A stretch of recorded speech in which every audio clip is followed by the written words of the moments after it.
पाकिस्तान ने कल रात भारत के सैन्य ठिकानों को निशाना बनाकर छोड़े थे करीब 400 ड्रोन। भारतीय सेना ने किया नाकाम। विदेश मंत्रालय ने बताया तुर्की में निर्मित थे कई ड्रोन।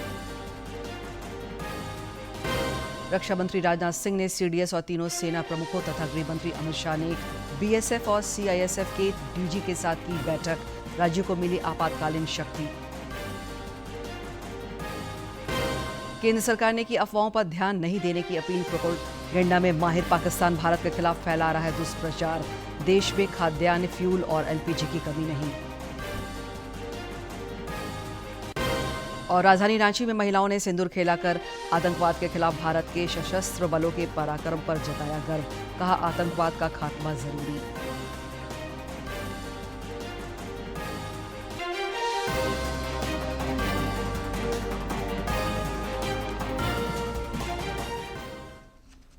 नमस्कार, प्रादेशिक समाचार में आपका स्वागत है। मैं हूं दिव्या और अब समाचार विस्तार से। पाकिस्तान ने कल रात भारतीय सैन्य ठिकानों को निशाना बनाकर 300 से 400 ड्रोन छोड़े थे, जिसे भारत के सैन्य बलों ने नाकाम कर दिया। विदेश सचिव विक्रम मिस्री ने आज नई दिल्ली में पाकिस्तान के इस नापाक हरकत की जानकारी पत्रकारों को दी। उन्होंने कहा कि भारत पाकिस्तान के किसी भी मंसूबे को नाकाम करने में पूरी तरह सक्षम है और उसकी हर गतिविधि पर हमारी नज़र है। गतिविधियों से आपको कर्नल कुरैशी और विंग कमांडर सिंह ने पहले ही अवगत करा दिया गया है। These provocative and escalatory actions that were taken by Pakistan last night were targeted at Indian cities and civilian infrastructure, in addition to some military targets.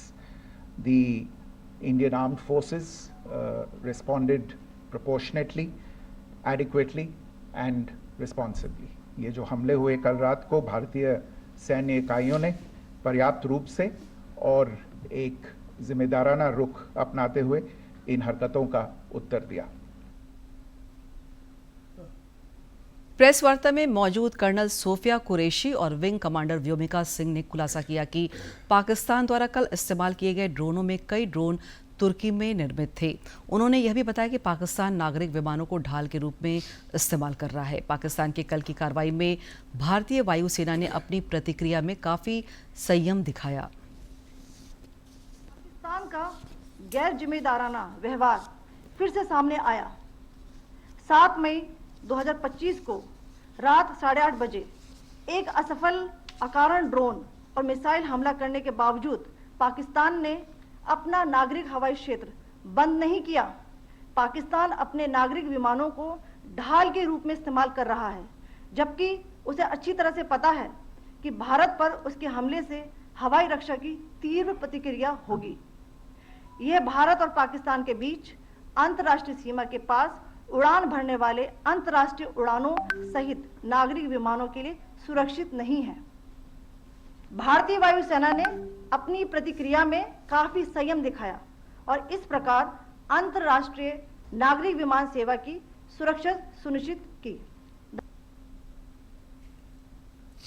इस बीच प्रधानमंत्री नरेंद्र मोदी ने आज गुजरात के मुख्यमंत्री भूपेश पटेल से फोन पर बात की। उन्होंने सीमावर्ती राज्य गुजरात में आपात स्थिति से निपटने की तैयारियों की जानकारी ली और नागरिकों की सुरक्षा के लिए जरूरी निर्देश दिए।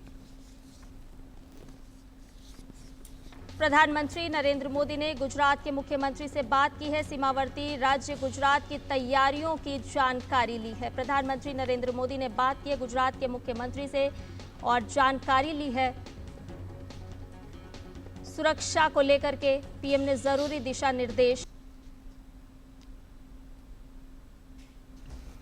रक्षा मंत्री राजनाथ सिंह ने आज chief of defence staff Anil Chauhan, तीनों सेना प्रमुखों और रक्षा अनुसंधान और विकास संगठन के प्रमुख के साथ अहम बैठक की। इस बैठक में आतंकवाद के खिलाफ भारत द्वारा चलाए जा रहे अभियान के परिचालन की तैयारियों की समीक्षा की गई। उधर केंद्र सरकार ने थल सेना प्रमुख को टेरिटोरियल आर्मी को ड्यूटी पर बुलाने का अधिकार दिया है।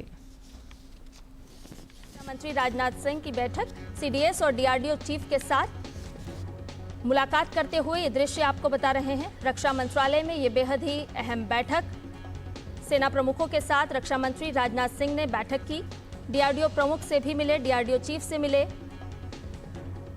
और बैठक में तीनों ही सेना के प्रमुख शामिल, तीनों सेनाध्यक्षों और डीआरडीओ चीफ के साथ रक्षा मंत्री राजनाथ सिंह की अहम बैठक। ये बैठक रक्षा मंत्रालय में हुई। आपको बताएं कि सीडीएस अनिल चौहान और डीआरडीओ चीफ के साथ ये मुलाकात रक्षा मंत्री राजनाथ सिंह की हुई है। और आगे किस तरह से पाकिस्तान को जवाब देना है, जवाबी कार्रवाई को लेकर के और भी क्या कुछ रणनीति हो सकती है, उसको लेकर के रक्षा मंत्री राजनाथ सिंह, सीडीएस अनिल चौहान और डीआरडीओ चीफ इस बैठक में शामिल हैं।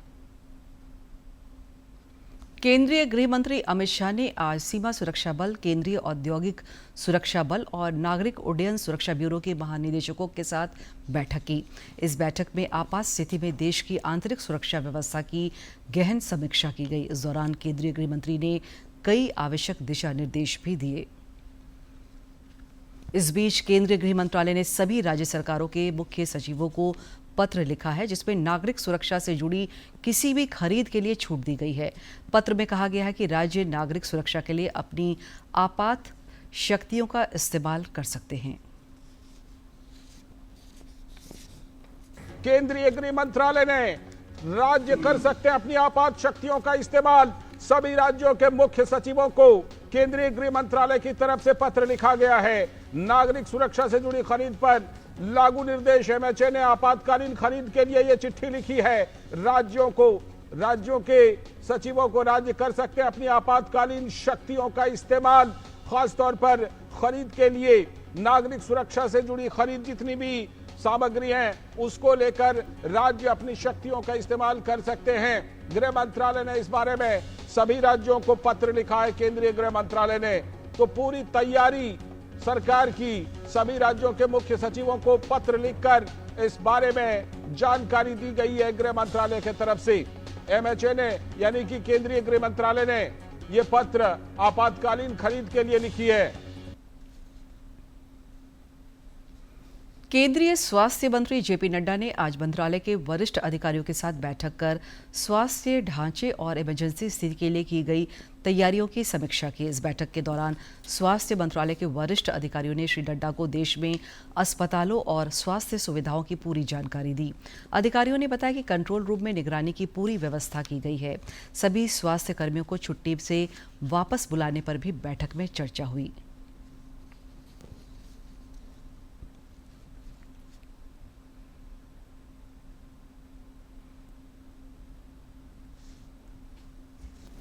भारत से लगातार मुंह की खाने के बाद भी पाकिस्तान अपनी नापाक हरकतों से बाज नहीं आ रहा है। प्रोपेगेंडा में माहिर पाकिस्तान सोशल मीडिया पर भ्रामक और फर्जी वीडियो और तस्वीरों के जरिए भारत के खिलाफ लगातार दुष्प्रचार फैला रहा है। केंद्र सरकार ने देशवासियों से अफवाहों से दूर रहने की अपील की है। इस बीच इंडियन ऑयल ने कहा है कि देश में फ्यूल और एलपीजी की कोई कमी नहीं है, स्टॉक भरपूर और सप्लाई चेन सामान्य है। फैक्ट चेक में इस दावे को खारिज कर दिया गया है। जांच में सामने आया कि ये वीडियो हजीरा पोर्ट से जुड़ा नहीं है, बल्कि जुलाई 2021 को हुए एक ऑयल टैंकर विस्फोट का है। सरकार ने लोगों से अपील की है कि वह सोशल मीडिया पर फैलाई जा रही ऐसी भ्रामक खबरों पर विश्वास न करें और किसी भी वीडियो या मैसेज को साझा करने से पहले उसकी सत्यता, वो सही है कि नहीं, इसकी कृपया पुष्टि जरूर करें। भारत पाकिस्तान तनाव के बीच राजधानी रांची में आज हिंदू महिलाओं ने सिंदूर खेला खेलकर और शंख बजाकर भारतीय सशस्त्र बलों द्वारा पाकिस्तान और पाक अधिकृत कश्मीर में आतंकवाद के खिलाफ चलाए जाए ऑपरेशन सिंदूर का समर्थन किया। इस दौरान महिलाओं ने भारतीय सशस्त्र बलों के पराक्रम पर गर्व करते हुए कहा कि किसी भी कीमत पर आतंकवादियों का खात्मा जरूरी है। राज्य के पुलिस महानिदेशक अनुराग गुप्ता ने आज वीडियो कॉन्फ्रेंसिंग के जरिए सार्वजनिक क्षेत्र के उपक्रम के प्रमुख के साथ समीक्षा बैठक की। उन्होंने सभी पुलिस अधीक्षकों को सार्वजनिक क्षेत्र के उपक्रम से संबंधित मामलों में कानूनी कार्रवाई करने का निर्देश दिया। साथ ही पुलिस अधीक्षक थाना प्रभारी को सार्वजनिक उपक्रमों के कर्मचारियों के साथ महीने में एक बार बैठक करने का भी निर्देश दिया। इस समीक्षा बैठक में अपर पुलिस महानिदेशक अभियान डॉक्टर आनंद राव लाटकर, पुलिस महानिरीक्षक अभियान एवी होमकर, पुलिस उप महानिरीक्षक चंदन कुमार झा के अलावा सार्वजनिक उपक्रमों के प्रतिनिधियों ने हिस्सा लिया। खूंटी के रिटायर्ड हवलदार मेजर जितेंद्र कश्यप ने ऑपरेशन सिंदूर में अपना योगदान देने की मंशा जाहिर की है। उन्होंने कहा कि केंद्र के निर्देश पर यदि सिविल डिफेंस टीम बनती है तो वे उसमें योगदान करने को तैयार हैं। खूंटी के सीआरपीएफ पारा मिलिट्री फोर्स से रिटायर हवलदार मेजर जितेंद्र कश्यप कारगिल युद्ध के अलावा अमरनाथ यात्रियों पर हुए हमले में आतंकियों को नाको चने चबा चुके हैं। श्री कश्यप आज भी पाकिस्तान को उखाड़ फेंकने का जज्बा रखते हैं। अभी भारत सरकार के द्वारा हमारे पास जितने जल सेना है, थल सेना, वायु सेना है तथा हमारे जैसे जो सेवानिवृत्त हैं, ये लोग भी तत्पर हैं कि हम लोग को अगर बुलावा होगा तो हम लोग अवश्य भारत की रक्षा के लिए जाएंगे। कई महीनों तक चले भारत पाक युद्ध में शामिल जितेंद्र कश्यप ने अपनी कहानी बयां करते हुए कहा कि 1992 के कारगिल युद्ध सहित अन्य सैन्य कार्रवाई में शामिल रहे हैं। उन्होंने बताया कि पाकिस्तान का कायराना हरकत हमेशा से इसी तरह रहा है। मैं सन 1982 में गया हुआ था फौज में और अपने जीवन काल में जो कारगिल युद्ध हुआ उसमें सौभाग्य प्राप्त हुआ, हम उसमें शामिल थे। साथ ही मणिपुर में चूड़ा चांदपुर में जब हुआ था तो वहाँ पर भी हमको शामिल हुए। आसाम में एक बार अटैक हुआ, उस समय भी थे। पंजाब में जब उग्रवाद थे उस समय भी मैं शामिल रहा। अपने कार्यकाल में पाकिस्तान ने जो किया घिनौनी हरकत, वो तीसरी बार है। भारत पाकिस्तान के बीच युद्ध जैसे बन रहे माहौल के बीच पूर्व हवलदार मेजर ने बताया कि पाकिस्तान कुत्ते की पूंछ है, कभी सीधा होने वाला नहीं है। भारत ने जो जवाबी दिया उसके लिए खुश हैं, अच्छी तरह से उनको सबक मिला। हमेशा भारत ने अमन चैन चाहा, लेकिन पाकिस्तान कुत्ते की पूंछ की तरह टेढ़ा रहता है, कभी भी वो उसका संबंध दिखावे का तो करता है। रिटायर हवलदार मेजर जितेंद्र कश्यप की माने तो खूंटी जिले के हजारों रिटायर्ड जवान सरहद पर जाने को तैयार हैं। केंद्र सरकार का निर्देश प्राप्त होते ही सभी रिटायर्ड जवान सरहद के लिए रवाना हो जाएंगे। बिगड़ते माहौल में दुश्मनों से अपनों को कैसे बचाएं और दुश्मन को कैसे मारना है, यह सेवानिवृत्त जवान अच्छी तरह से जानते हैं। खूंटी से ज्योत्सना शीला की रिपोर्ट। राष्ट्रपति भवन में आज देश भर के विभिन्न एकलव्य मॉडल आवासीय विद्यालयों के छात्रों के एक समूह ने राष्ट्रपति द्रौपदी मुर्मू से मुलाकात की। इस दौरान राष्ट्रपति ने आत्मनिर्भर भारत के लिए छात्रों की हौसला अफजाई की। उन्होंने कहा कि आज के युवा ही कल के भविष्य हैं।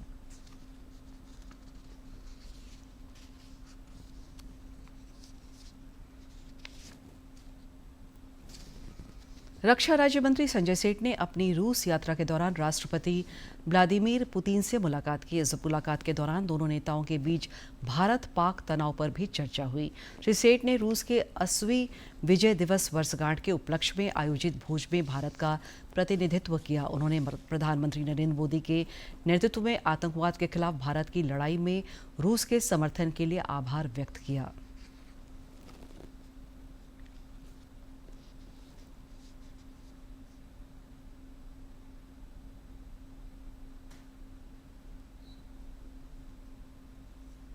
राज्य सरकार के सांस्कृतिक कार्य निदेशालय की ओर से रांची में 5 दिवसीय जनजातीय एवं क्षेत्रीय संगीत और नृत्य कार्यशाला की शुरुआत हुई। कार्यशाला का उद्घाटन रांची विश्वविद्यालय के कुलपति अजीत कुमार सिन्हा ने किया। राज्य के सांस्कृतिक कार्य निदेशालय की ओर से रांची में शुक्रवार को 5 दिवसीय जनजातीय एवं क्षेत्रीय संगीत और नृत्य कार्यशाला की शुरुआत हुई। कार्यशाला का उद्घाटन राज्य विश्वविद्यालय के कुलपति अजीत कुमार सिन्हा ने किया।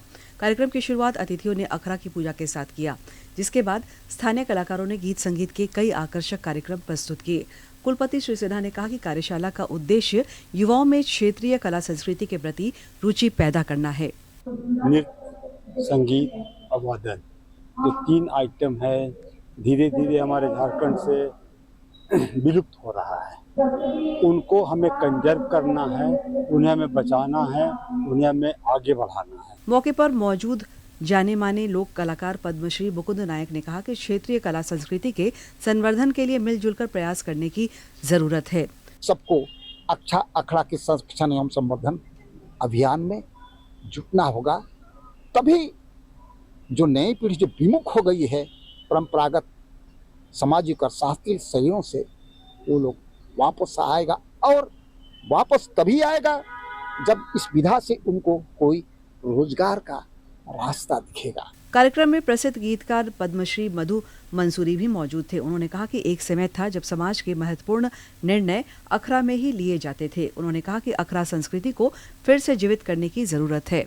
मैं जो मुकुंद नायक जी अभी प्रस्ताव रखे माननीय VC साहब से कि जिम्मेवार विभाग, जिम्मेवार व्यक्ति अगर चाहे ना तो यह राज्य इतना धनी मानी है कि कोई अभाव नहीं होगा। इस कार्यशाला के दौरान विशेषज्ञ कलाकारों द्वारा युवाओं को क्षेत्रीय कला संस्कृति की जानकारी दी जाएगी। इस दौरान क्षेत्रीय संगीत के कई कार्यक्रमों की प्रस्तुति भी होगी। रांची से अवधेश गौतम की रिपोर्ट। केंद्र सरकार सामाजिक सुरक्षा योजनाओं के जरिए लोगों को सुरक्षा चक्र उपलब्ध करा रही है ताकि विषम हालात में प्रभावित परिवारों को कोई परेशानी न हो। प्रधानमंत्री जीवन ज्योति बीमा योजना भी एक ऐसी ही योजना है जिसमें महज 436 रुपए के सालाना प्रीमियम पर 2 लाख रुपए की निश्चय स्वास्थ्य गारंटी मिलती है। कोडरमा जिले में तकरीबन 1,31,000 लोग इस योजना से जुड़े हैं। इस योजना को प्रधानमंत्री नरेंद्र मोदी ने 9 मई वर्ष 2015 में शुरू की थी।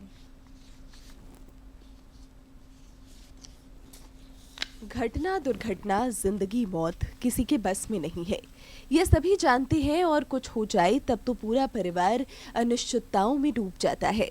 ऐसे समय के लिए ही लोग जीवन बीमा का सहारा लेते हैं ताकि परिवार को किसी तरह की तकलीफ ना हो। प्रधानमंत्री नरेंद्र मोदी के द्वारा 9 मई वर्ष 2015 से शुरू किए गए प्रधानमंत्री जीवन ज्योति बीमा योजना सबसे कम प्रीमियम में 2 लाख रुपए की निश्चित गारंटी देने वाला सबसे भरोसेमंद बीमा योजना है। इसके तहत पंजीकृत लोग यह मानते हैं कि गरीबों के लिए पीएम मोदी का यह सबसे बड़ा उपहार है। जीवन ज्योति योजना प्रधानमंत्री का गरीबों के प्रति स्नेह को देखते हुए शानदार उपहार है। जीवन रक्षक है। नॉर्मल डेथ पर भी आपको कम प्रीमियम में आपको लाभ मिल रहा है। 2 लाख रुपया किसी तरह से मृत्यु हो, चाहे दुर्घटना से हो, चाहे ऐसी भी मृत्यु होता है, 2 लाख रुपया आपके अकाउंट में तुरंत तत्काल ट्रांसफर हो जाता है। ये गरीबों के लिए सुनहरा उपहार है प्रधानमंत्री के द्वारा। भारतीय जीवन बीमा निगम के अलावा और भी कई प्राइवेट कंपनियां बीमा बाजार में हैं, लेकिन महज 436 रुपए में 2 लाख रुपए की निश्चित गारंटी देने वाला बीमा किसी कंपनी के पास नहीं है। जीवन ज्योति जो बीमा है बहुत ही लाभकारी योजना है, लेकिन बहुत लोग इससे आम आवाम नहीं ले पा रहे हैं। लेकिन मैं लोगों से अपील करूंगा कि ऐसी योजना में सभी को इस बीमा को करानी चाहिए। 436 रुपये का ये बीमा है, ये बहुत आराम का बीमा है और कोई भी व्यक्ति इसका हर घर का हर सदस्य भी ले सकता है इसको। बैंक खाता के जरिए प्रधानमंत्री जीवन ज्योति बीमा योजना का लाभ लिया जा सकता है। इसके अलावा रुपे कार्ड के तहत भी आप बीमा योजना का लाभ ले सकते हैं। जिले के अग्रणी शाखा प्रबंधक निवास कुमार ने बताया कि दुर्घटना में अगर किसी व्यक्ति की मौत होती है तो उसके आश्रितों को इसका लाभ सिर्फ एक बैंक खाते के तहत मिल सकता है। कोई भी व्यक्ति अगर प्रधानमंत्री सुरक्षा बीमा योजना और प्रधानमंत्री जीवन ज्योति बीमा योजना दोनों का अगर प्रीमियम कट रहा है और किसी व्यक्ति का दुर्घटना में अगर मृत्यु होता है तो दोनों का जो लाभ है दोनों को मिलेगा। मतलब 2 लाख सुरक्षा बीमा योजना का और 2 लाख जीवन ज्योति बीमा योजना का, तो कुल 4 लाख मिलेगा। इंसानी जिंदगी का कोई भरोसा नहीं होता और विपत्ति किसी भी परिवार में आ सकती है। प्रधानमंत्री जीवन ज्योति बीमा योजना आर्थिक रूप से कमजोर परिवारों को सुरक्षित भविष्य की गारंटी देता है, जो उनके दुखों और तकलीफों को जरूर कम कर सकता है। कोडरमा से गजेंद्र की report. Indian railway catering and tourism corporation limited IRCTC के पटना क्षेत्रीय कार्यालय देखो अपना देश योजना के तहत भारत गौरव पर्यटक ट्रेन की शुरुआत करने जा रहा है। इस यात्रा के माध्यम से श्रद्धालुओं को देश के प्रमुख ज्योतिर्लिंग एवं धार्मिक स्थलों के दर्शन कराए जाएंगे। हजारीबाग पहुंचे IRCTC के पदाधिकारी विश्व रंजन साहा ने बताया कि विशेष पर्यटक ट्रेन 31 मई को धनबाद से रवाना होगी, जो हजारीबाग रोड, गया, राजगीर, बिहार शरीफ, बख्तियारपुर, पटना, आरा, बक्सर, दिलदार नगर एवं पंडित दीनदयाल उपाध्याय जंक्शन पर यात्रियों को बोर्डिंग की सुविधा देगी। कारण है भारत गौरव टूरिस्ट ट्रेन का अगला जो कार्यक्रम है उसके बारे में सबको सूचित करना।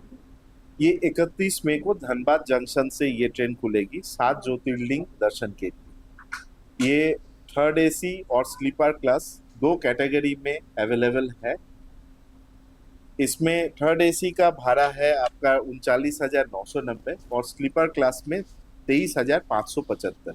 ये टिकट परचेस करने के लिए आपको IRCTC टूरिज्म पोर्टल में जाने से आप ये टिकट ले सकते हैं। भारत गौरव ट्रेन में जाना पड़ेगा, वहाँ पे एक कोड है EZBG 23, वहाँ पे जाके आप ये बुकिंग कर सकते हैं। और अब कुछ खबर राज्य के विभिन्न जिलों से फटाफट अंदाज में।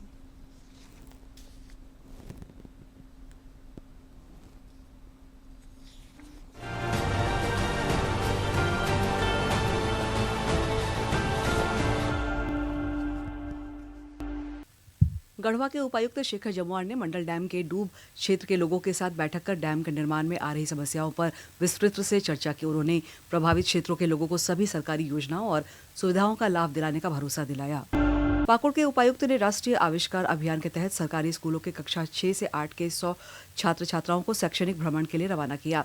इन छात्र छात्राओं को 2 बसों से शैक्षणिक भ्रमण के लिए गिरिडीह भेजा गया है। बोकारो जिले के चंदन कियारी में मुख्यमंत्री पशुधन विकास योजना के तहत लाभुकों के बीच 10 यूनिट बकरी का वितरण किया गया।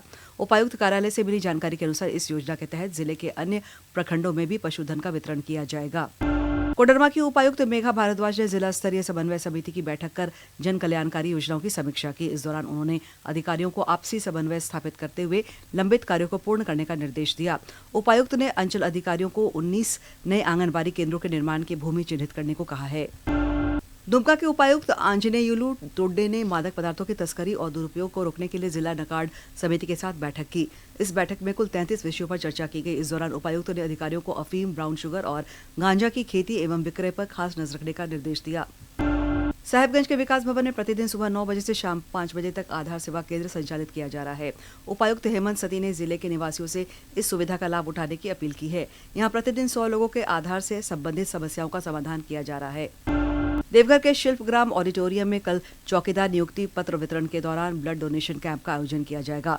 उपायुक्त विशाल सागर ने स्वेच्छा से रक्तदान करने वाले लोगों से इस शिविर में आकर रक्तदान करने की अपील की है। पूर्वी सिंहभूम के उपायुक्त ने घाटशिला अनुमंडल में SDO एवं DCLR कार्यालय का निरीक्षण किया। इस दौरान उन्होंने दोनों कार्यालयों की कार्य प्रणाली, रिकॉर्ड संधारण, कोर्ट में लंबित वाद, ऑनलाइन उपस्थिति, जन शिकायत निवारण एवं भू अर्जन के मामलों की जानकारी ली। पश्चिमी सिंहभूम के उपायुक्त कुलदीप चौधरी ने सोनुआ प्रखंड में संचालित योजनाओं का स्थल निरीक्षण किया। उन्होंने लोंजो पंचायत के निलाई गोट में मनरेगा बिरसा हरित योजना के तहत आम बागवानी, बिरसा कूप निर्माण, मेड़बंदी एवं ट्रेंच कार्य का भौतिक निरीक्षण किया।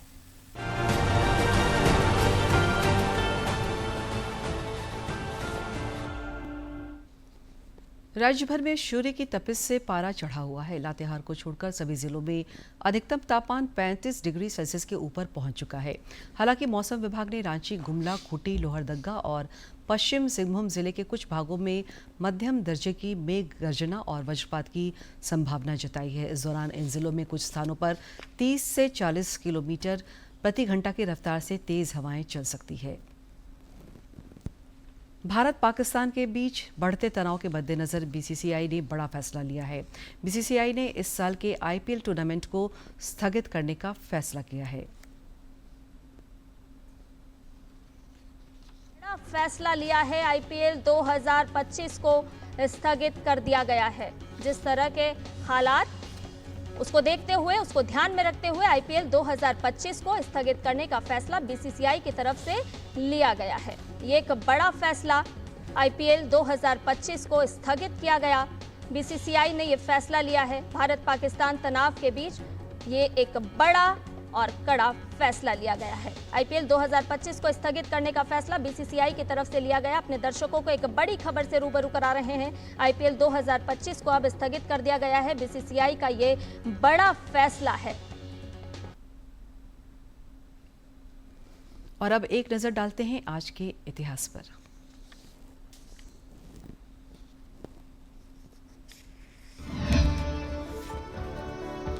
नौ मई साल 1540 को महाराणा प्रताप सिंह सिसोदिया का जन्म राजस्थान के कुंभलगढ़ दुर्ग में हुआ। वे मेवाड़ साम्राज्य के सिसोदिया राजपूत राजवंश के राजा थे। प्रताप सिंह राणा उदय सिंह और जयवंता बाई के पुत्र थे। उनका नाम इतिहास में वीरता, शौर्य, त्याग, पराक्रम और दृढ़ प्रण के लिए अमर है। 18 जून 1576 में उनके नेतृत्व में लड़े गए ऐतिहासिक हल्दी घाटी युद्ध में उन्होंने अकबर के मुख्य और प्रिय सेनानायकों में से एक बहलौल खान को उसके घोड़े सहित 2 टुकड़ों में छिन्न भिन्न कर दिया। उन्होंने मुगल शासक अकबर की अधीनता स्वीकार नहीं की और कई सालों तक संघर्ष किया। आधे हिंदुस्तान के बदले अपनी मेवाड़ रियासत न छोड़ने वाले महान पराक्रमी प्रताप ऐसे शासक थे जिनका शीश कभी भी किसी के सामने नहीं झुका। उनका शीश झुका तो सिर्फ अपने आराध्य एकलिंग जी के सामने। भारतवर्ष में उनका नाम सर्वश्रेष्ठ स्वतंत्रता सेनानियों में अग्रणी है। महाराणा प्रताप के सबसे प्रिय और प्रसिद्ध नील वर्ण ईरानी मूल के घोड़े का नाम चेतक था। हल्दी घाटी के युद्ध में चेतक ने अपनी अद्वितीय स्वामी भक्ति, बुद्धिमता और वीरता का परिचय दिया। हिंदी के प्रसिद्ध कवि श्याम नारायण पांडे ने चेतक की वीरता नाम से एक सुंदर कविता भी लिखी। रणबीच चौकड़ी भर भर कर चेतक बन गया निराला था, राणा प्रताप के घोड़े से पड़ गया हवा का पाला था। 9 मई साल 1861 को रविंद्रनाथ टैगोर का जन्म कोलकाता में हुआ। उन्हें गुरुदेव के नाम से भी जाना जाता है। गुरुदेव विश्वविख्यात कवि, साहित्यकार, नाटककार, संगीतकार और दार्शनिक थे। वे सच्चे देशभक्त थे। वे एकमात्र कवि हैं जिनकी 2 रचनाएं 2 देशों का राष्ट्रगान बनी। भारत का राष्ट्रगान जन गण मन और बांग्लादेश का राष्ट्रीय गान आमार सोनार बांग्ला गुरुदेव की ही रचनाएं हैं। रविंद्र संगीत बांग्ला संस्कृति का अभिन्न अंग है। टैगोर के संगीत को उनके साहित्य से अलग नहीं किया जा सकता। यही वजह है कि उनके अधिकतर रचनाएं अब गीतों में शामिल हो चुकी हैं। साल 1914 में उन्हें राजा जॉर्ज पंचम ने नाइटहुड की पदवी से सम्मानित किया था। साल 1919 में जलियांवाला बाग हत्याकांड के विरोध में उन्होंने यह उपाधि लौटा दी थी। विश्वविख्यात महाकाव्य गीतांजलि की रचना के लिए उन्हें साल 1913 में साहित्य के लिए नोबेल पुरस्कार से सम्मानित किया गया। अंत में मुख्य समाचार एक बार फिर।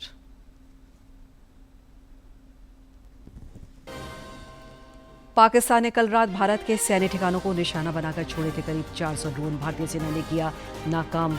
विदेश मंत्रालय ने बताया तुर्की में निर्मित थे कई ड्रोन। रक्षा मंत्री राजनाथ सिंह ने सीडीएस और तीनों सेना प्रमुखों तथा गृह मंत्री अमित शाह ने बीएसएफ और सीआईएसएफ के डीजी के साथ की बैठक। राज्यों को मिली आपातकालीन शक्ति। केंद्र सरकार ने की अफवाहों पर ध्यान नहीं देने की अपील। प्रोपेगेंडा में माहिर पाकिस्तान भारत के खिलाफ फैला रहा है दुष्प्रचार। देश में खाद्यान्न, फ्यूल और एलपीजी की कमी नहीं। और राजधानी रांची की महिलाओं ने सिंदूर खेला कर आतंकवाद के खिलाफ भारत के सशस्त्र बलों के पराक्रम पर जताया गर्व। कहा आतंकवाद का खात्मा जरूरी।